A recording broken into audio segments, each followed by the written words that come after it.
Hola a todos, bienvenidos a una nueva pizarra, en este caso de Champions League, en una jornada donde bueno, pues ha habido mucho que analizar.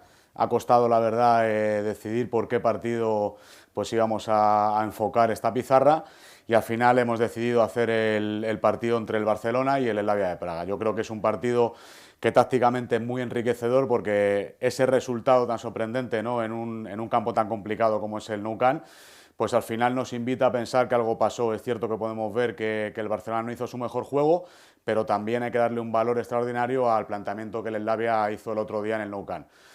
Un planteamiento pues que en cierto modo es muy atrevido, que vamos a intentar también desglosar y que vamos a intentar también analizar, porque es verdad que el Barça no dio su mejor nivel, pero también es cierto que tuvo un rival enfrente muy atrevido, con las ideas muy claras, con muchísimos recursos tácticamente hablando, y que también creo que corresponde pues analizar el porqué de ese empate a cero y el porqué de ese planteamiento al final le puede llevar a un equipo como el Slavia, en teoría mucho más inferior que el Barcelona, pues a tener el éxito que tuvo el otro día en el Nou Camp.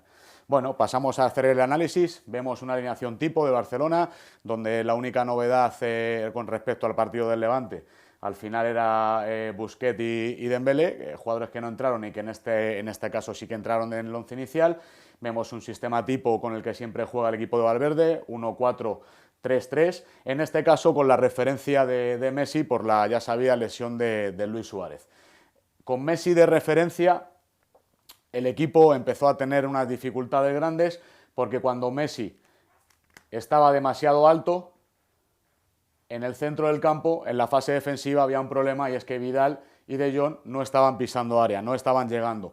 Por lo tanto, al final el Barcelona tenía la posesión de balón, tenía un porcentaje alto, pero a la hora de poder llegar a área no tenía esa fluidez con la que normalmente nos tiene acostumbrados. ¿Por qué? Pues porque Busquets, De Jong, Vidal se quedaban muy separados del bloque ofensivo, más adelantado, que en este caso es Dembélé, Messi y Griezmann. Griezmann y Dembélé hicieron un partido donde estuvieron demasiado estáticos en las bandas. Eso provocaba que Jordi Alba y que Semedo no tuvieran tantas subidas como normalmente suelen tener y desarrollar durante la fase ofensiva del juego, y al final el bloque estaba muy separado. A esto le tenemos que juntar, que analizaremos ahora después, la situación defensiva del Slavia de Praga. Veremos que ellos juegan con una defensa muy adelantada, por lo tanto, al final, acumulando muchísima gente, el Barcelona no atacaba los espacios, sino que se dedicaba a conservar el balón, control del juego mediante apoyos, mucha posesión, pero poca profundidad. Eso al final al Slavia de Praga le facilitaba el trabajo defensivo por una gran ocupación, porque podemos ver que hasta en la fase defensiva llegaba a acumular, fijaros, hasta 6 jugadores en la línea más cercana a portería y a su área. A estos 6 jugadores había que sumarles otros 3 jugadores que hacían que por dentro hubiera muchísimo tráfico, que al final no se pudiera progresar con un jugador más adelantado. Fijaros ya cómo a una defensa adelantada, si no le atacas a los espacios y solamente con una conservación de balón de un lado a otro, por muchos pases que dé al Barcelona, le dificultaba muchísimo la progresión, porque al final defender con tanta gente, si no te atacan espacios, si no tienes que correr, es muy fácil de controlar, sobre todo por acumulación de gente. Si a esto le sumamos que Griezmann y Dembélé no hacían movimientos interiores, esto provocaba que Jordi Alba y Semedo no pudieran subir, y aunque hicieran esos movimientos interiores, si suben los laterales pero no hay profundidad, siempre va a haber emparejamientos de 1 contra 1, ¿veis? De 1 contra 1, de 1 contra 2 o 3, porque De Jong y Vidal no llegaban. Al no llegar, había una superioridad eminente en esta fase del juego, en esta zona del juego, que provocaba pues que sobre todo el Barcelona pues no tuviera esa profundidad que hubiese necesitado. Es decir, ritmo de juego lento, mucha acumulación de jugadores del equipo rival en esta parte del campo, hace que ocupen racionalmente todo el terreno de juego a lo ancho y que no tengan sorpresa. ¿Qué tenía que haber hecho Barcelona en este caso? A la hora de llegar con jugadores de segunda línea, si Messi venía a recibir, fijaros que si Vidal y De Jong no son los que llegan, o Griezmann y Dembélé no se meten por dentro, aquí desaparece esta referencia y ya no hay jugadores, ya no hay nada que pueda intimidar a esta defensa. Por lo tanto, Messi lejos no hacía nada, pero Messi muy adelantado tampoco lo hacía. ¿Por qué? Porque esta distancia quedaba muy larga entre la zona de creación y la zona de finalización. A esto le sumamos las transiciones defensivas. Cuando el Barcelona perdía el balón, Griezmann, Messi, Dembélé quedaban muy altos, no hacían la transición defensiva. Jordi Alba, Semedo, que siempre juegan diagonales con respecto a los dos centrales, quedaban más adelantados, y Vidal y De Jong en una zona intermedia, lo que hacía, fijaros, es que aquí tenemos De Jong, aquí tenemos Vidal, desaparece de esta zona, y fijaros ellos el cambio de sistema que realizaban en estas acciones, en su transición ofensiva. Ellos recuperaban balón y automáticamente este jugador venía, adelantaba su posición, aquí ya encontraban los espacios. Ahora veremos unas imágenes donde veremos claramente cómo crean superioridad las transiciones ofensivas en el Slavia de Praga. Al no volver estos tres jugadores ya tenemos la espalda ganada. De Jong, Vidal tampoco hacían la transición defensiva, por lo tanto quedaban muy separados. Y fijaros aquí, el punta venía al espacio, este jugador adelantado venía al espacio y automáticamente estos jugadores de centro de campo también ocupaban. Por lo tanto, siempre creaban, mirad, una superioridad enorme a la hora de poder atacar en esta transición. Quedando con una defensa de 4, adelantándola hasta el centro del campo. Ahora vamos a ver cómo quedaba justamente después de esa transición y cómo comenzaban los ataques del Barcelona una vez que esa transición ofensiva del equipo rival llegaba a su fin. Bueno, pues aquí vemos ahora cómo quedaba el Slavia de Praga una vez que había terminado jugada, llegaba con muchos jugadores y el Barcelona recuperaba, iniciaba y tenían dos opciones, o bien hacer un pressing muy alto el Slavia en 1-4-4-2 habitualmente, igual veremos también alguna imagen, o bien ya una vez que tenía el Barcelona el control del juego claramente establecido, fijaros el bloque que montaban y el sistema de juego tan particular, por eso decía al principio que era muy interesante este análisis, que montaban una línea de 6 jugadores, con 3 jugadores por dentro y con un jugador como referencia. Aquí el Barcelona lo que hacía era que Messi ya desaparece de esta zona y se va aquí. Vamos a tener claro ahí a Messi. Griezmann manejaba esta zona, Dembélé manejaba esta zona. Por lo tanto, fijaros, al final, la distancia que hay entre Vidal, Busquets, De Jong es grande. ¿Cómo se puede atacar a una defensa como esta?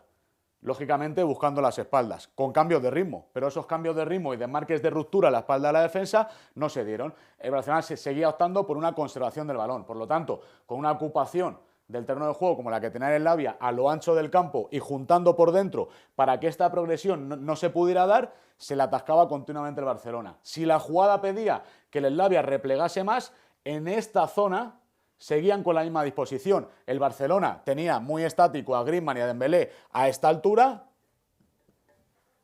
y entonces fijaros la facilidad que tenía este bloque defensivo para contrarrestar a los extremos que estaban siempre totalmente abiertos.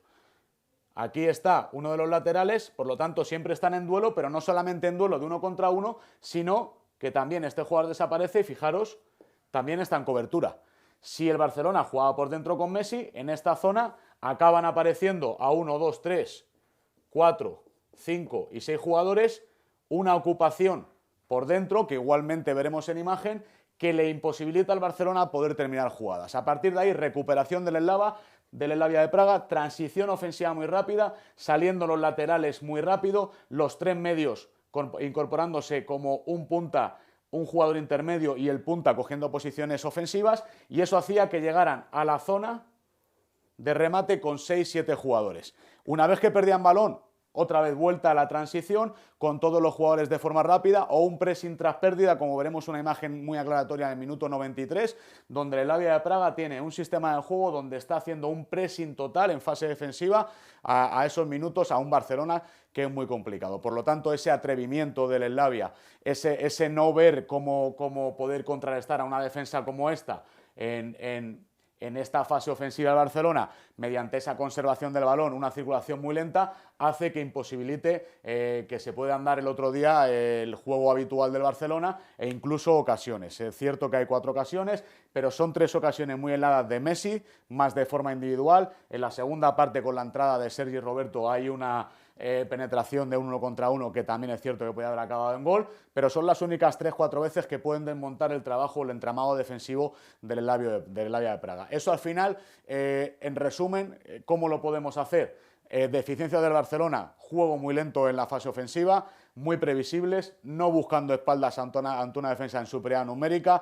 Luego, problema muy grande a la hora de que los extremos estén demasiado controlados por una superioridad numérica defensiva y la poca ayuda de los laterales. Es cierto que en segunda parte hay un cambio por lesión de Jordi Alba por Sergi Roberto, Semedo, se va de izquierda, ya tiene menos fluidez y Sergi Roberto sí que entra 1 o 2 veces más por banda, pero tampoco de forma muy habitual.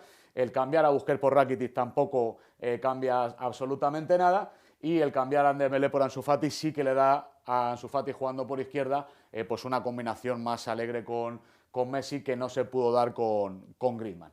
Es decir, el Barcelona hace los cambios antes del minuto 70, los 3 cambios, eso quiere decir que intentas cambiar algo, pero al final como cambias cromo por cromo y el objetivo sigue siendo el mismo de posesión y de llegadas a base del balón y de combinaciones, a un equipo con tanta defensa se le tiene que jugar a la espalda, sobre todo porque estaban muy adelantados, había muchos metros detrás de esa línea de 6 para poder jugar a la espalda. Otro problema, y como resumen, Messi, si venía muy cerca, la segunda línea no entraba a ocupar el espacio que él dejaba. Si Messi estaba muy largo, la segunda línea no llegaba para poder combinar con él, por lo tanto la fluidez ofensiva no existe, y a la hora de la transición defensiva el Slavia tuvo muchísima llegada, rondó muchísimo, no tuvo ese acierto, tampoco es la calidad de un equipo de primer nivel, por lo tanto pues no lo pudo aprovechar, pero creo que es admirable la forma en la que llegaba y sobre todo se lo permitía el que los laterales saliesen rápidamente, el medio convirtiera a uno de ellos en delantero con el otro punta referencia y pasaban a 1-4-4-2, llegando con 6-7 jugadores, mientras que el Barcelona, en la transición de ataque a defensa, dejaba a Griezmann, dejaba a Messi, dejaba a Dembélé, Vidal, De Jong, llegaban también muy tarde, se partía el equipo y por eso había una igualdad o una superioridad incluso del Slavia en muchas fases del partido en esos contraataques. Por lo tanto, al final hemos intentado analizar todas las fases y a partir de ahí pues ver un análisis donde el Barcelona no dio su mejor nivel, pero donde también hemos intentado analizar el Slavia, que creo que hizo muchas cosas positivas, muchas cosas buenas y que creo que eran dignas de referencia y sobre todo pues para tener en cuenta para siguientes partidos pues cómo va evolucionando esa forma de jugar del Barcelona ante equipos que le están cogiendo esa medida o bien en pressing alto o bien en un pressing intermedio, pero con mucha gente acumulando en la zona de centro del campo, de zona de creación, para impedir esa progresión de combinación que a ellos tanto les gusta. Bueno, pues es un poco el desglose de este partido, espero que os haya gustado y nos vemos en la siguiente pizarra. Un placer.